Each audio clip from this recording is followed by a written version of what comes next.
Las revoluciones rusas de 1917 sacaron a Rusia de la Primera Guerra Mundial, pero causaron una destructiva guerra civil e involucraron a potencias extranjeras. Duró años mientras los bolcheviques buscaban controlar el antiguo imperio ruso. Y durante un tiempo, ese caos permitió que todo tipo de pequeños movimientos y caudillos menores prosperaran entre ellos. El barón sangriento de Mongolia, Roman von Unirn-Sternberg, un hombre de reputación audaz pero brutal que vivió una vida colorida y escandalosa, que culminó en un intento de restaurar el imperio de Genghis Khan, una historia que merece ser recordada. Nikolai Robert Maximilian von Unern-Sternberg, llamado Román en ruso, nació en Austria en 1886 en una familia noble germano-báltica. Los germano-bálticos eran alemanes étnicos que vivían en la costa este del mar Báltico, principalmente en Letonia y Estonia. Tras las cruzadas bálticas en la Edad Media, muchos alemanes se establecieron en la región como comerciantes, clérigos y nobles. Decía ser descendiente de Batuk Khan, nieto de Genghis Khan, lo que alimentaba su sueño de restaurar un imperio mongol. La vida de Unern se ha confundido con la leyenda sobre sus hazañas. Gran parte de su vida transcurrió en medio del caos de una guerra particularmente caótica y en algunas de las zonas más remotas del planeta.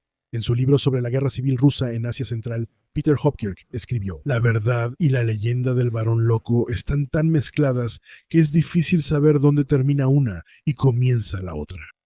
Es difícil identificar al varón histórico con las pocas fuentes disponibles, incluso sobre su aspecto. Existen varias fotos, pero ninguna a color. Varias fuentes mencionan su cabello rojo o amarillo y ojos azules o grises. Creció en una finca cerca de la actual Tallinn, capital de Estonia, según James Palmer en su libro El sangriento varón blanco. Incluso en su juventud, Erner era conocido por causar problemas. Cuando tenía 12 años, sin motivo alguno, agredió al búho mascota de su vecino. Luego asistió a una escuela con orientación militar. A los 15 años parece que era obstinado y violento. Los amigos de sus padres recordaban que era un terror para sus compañeros y maestros. Peleaba con sus compañeros, evitaba castigos y sacaba malas calificaciones. En 1904 comenzó la guerra entre Japón y Rusia. Hay desacuerdos sobre cómo, pero Unern se involucró, probablemente sin experiencia previa en combate. La marina rusa fue humillada en Tsushima y al volver estalló la revolución de 1905. Campesinos expresaron su frustración contra la nobleza e incendiaron la finca familiar en Letonia. Eso aumentó el odio de Unern hacia las clases bajas, a las que consideraba rudas, incultas y siempre enojadas. Continuó sus estudios como cadete del ejército y para 1908 ya tenía un nombramiento en un regimiento de caballería cosaca. En su adolescencia se obsesionó con la filosofía tibetana e hindú, lo que lo llevó a pedir un despliegue en el lejano oriente. El primo creía que Unern leía la mente. En 1911 Mongolia declaró su independencia de China y Unern buscó unirse a la resistencia, pero el gobierno ruso le impidió servir directamente. Mientras estuvo allí, adoptó el budismo lamaísta. Su tiempo en el ejército estuvo marcado por un mal comportamiento, incluyendo un duelo que hizo que lo expulsaran de un regimiento. Un escritor afirmó que carecía totalmente de decencia común y disciplina militar. En una pelea con otro soldado, le cortaron la cabeza con un sable, lo que algunos han culpado por su locura posterior. Entre 1914 y 1918, sirvió en el ejército ruso durante la Primera Guerra Mundial, participando en la ofensiva contra Prusia Oriental, incursiones contra alemanes y combates en el Cáucaso contra otomanos. Ganó fama de oficial valiente pero imprudente e inestable. Era famoso por liderar cargas de caballería sin temor a la muerte y recibió varias medallas, incluida la Orden de San Jorge. La abdicación del zar en febrero de 1917 fue un duro golpe para Unern, monárquico leal durante el periodo entre la Revolución de Febrero y la caída de los Romanov. Pero antes de la Revolución Comunista en octubre, Unern organizó una unidad cristiana asiria compuesta por cristianos asirios que huían del genocidio en el Imperio Otomano. Junto a otro hombre conocido por su brutalidad, el general Grigori Semyonov, fue a Siberia para reclutar un regimiento de buriatos nómadas. Él estaba allí cuando el gobierno provisional fue derrocado y los bolcheviques tomaron el poder.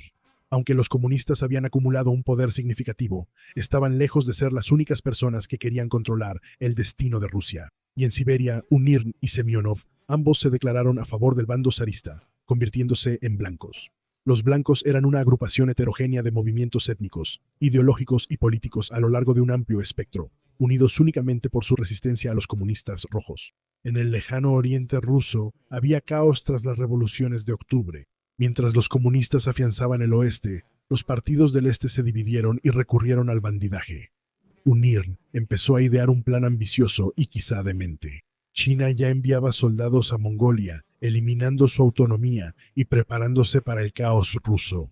Los delirios de UNIRN crecían. Creía ser la reencarnación de Genghis Khan y quería expulsar a los chinos de Mongolia para reconstruir el imperio mongol. Reclutó un ejército usando una chaqueta china roja y pantalones azules del ejército ruso. Dmitry Ilyushin, uno de sus soldados, recordó las brutales técnicas de reclutamiento de UNIRN.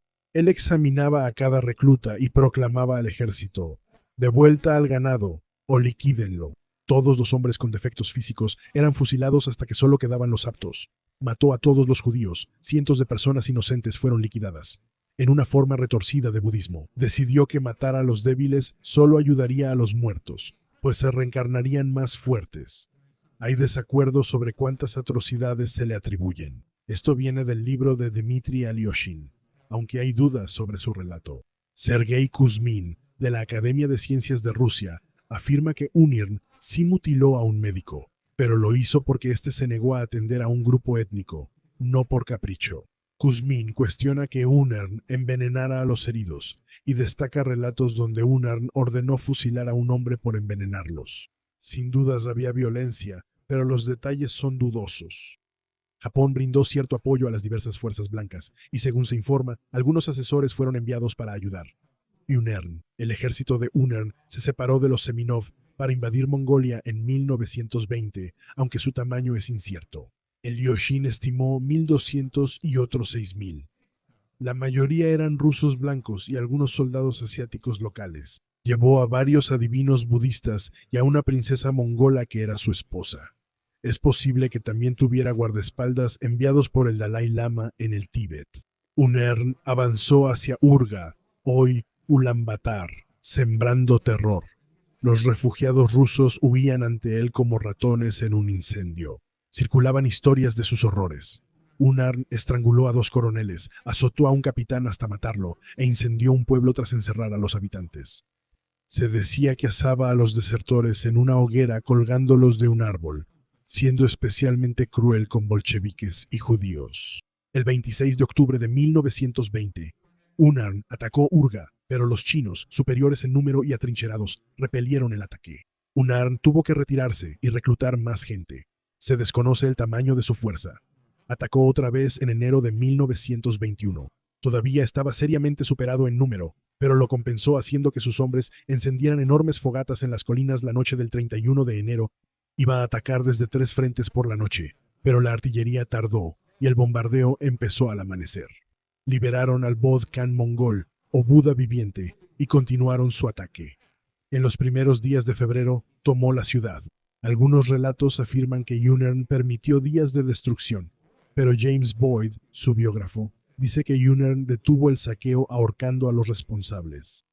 Con Mongolia bajo su control y el Bodh Khan instalado como líder títere, UNIRN tenía el comienzo de su nuevo imperio. Semyonov le otorgó el rango de teniente general y el Khan le dio un título que ha sido interpretado de varias maneras. Una versión dice que el Khan apoyó el nombre de UNIRN como dios de la guerra y Khan de la Mongolia agradecida. Algunos estudiosos afirman que fue nombrado gran héroe, general o gran duque hereditario, pero él dijo que haría una avenida de orcas desde Mongolia hasta Moscú. El 27 de mayo de 1921, en su cruzada contra los bolcheviques, se proclamó emperador de Rusia. Antes de marchar sobre Moscú, visitó santuarios budistas y adivinos, sobre todo entre los mongoles. Ganó una reputación de invencible cuando se difundieron rumores de que una vez mató a un oficial chino y a 2 hombres solo con un palo de bambú. En una batalla, 74 balas impactaron su abrigo o silla, pero salió ileso.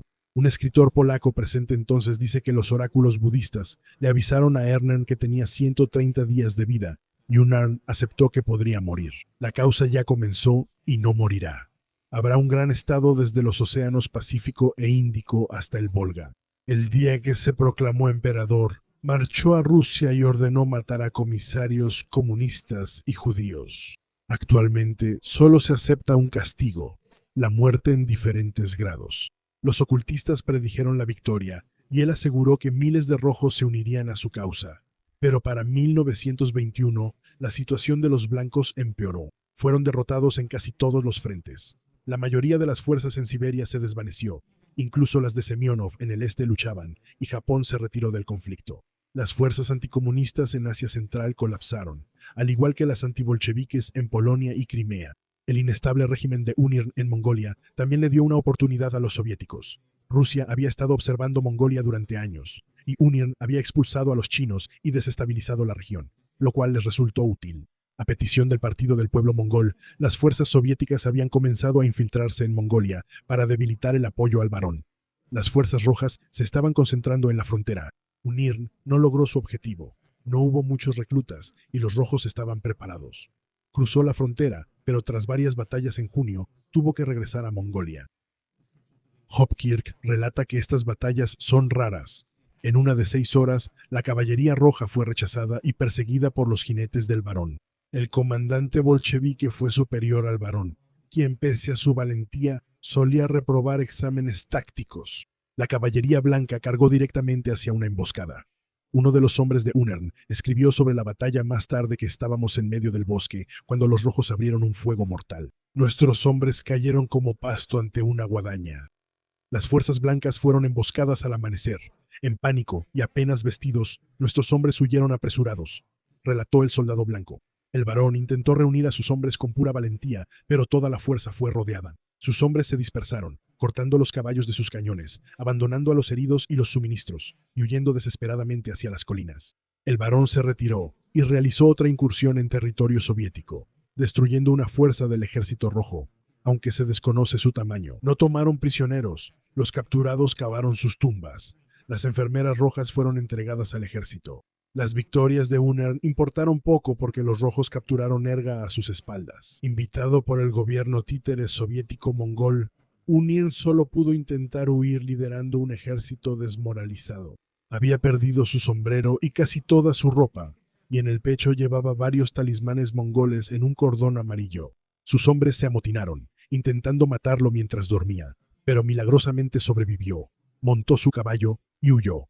Finalmente fue encontrado más tarde en el suelo, herido por una patrulla roja. El 20 de agosto, sin informes precisos de su captura, Unirn fue llevado a Novosibirsk, Siberia, donde inició un juicio espectáculo. Fue acusado de conspirar para derrocar al gobierno y restaurar la monarquía, además de muchas atrocidades. Un informe estadounidense lo calificó como un juicio extraordinario. Cientos de obreros, campesinos y soldados llenaron el tribunal, mientras miles más esperaban afuera. Muchas personas vivieron el terror de Hernán. Sus familiares fueron fusilados, torturados o arrojados a calderas de locomotoras. Unirn se mantuvo desafiante durante 1000 años. Los Unirns han dado órdenes a otras personas. Nunca hemos recibido órdenes de nadie. Rechazó la autoridad de la clase trabajadora.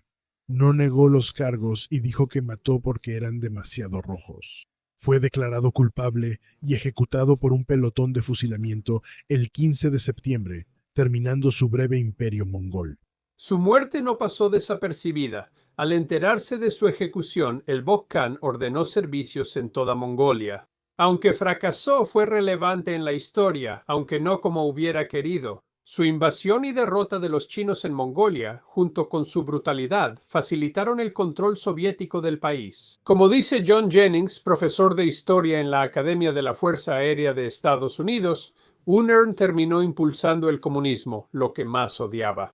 Debido a la creación de la República Popular de Mongolia, esto no habría ocurrido sin sus acciones, pero al final pudo haber servido a la tierra de Gengis Khan, porque esa es la razón por la que hoy existe una Mongolia independiente en lugar de una que esté bajo el dominio chino.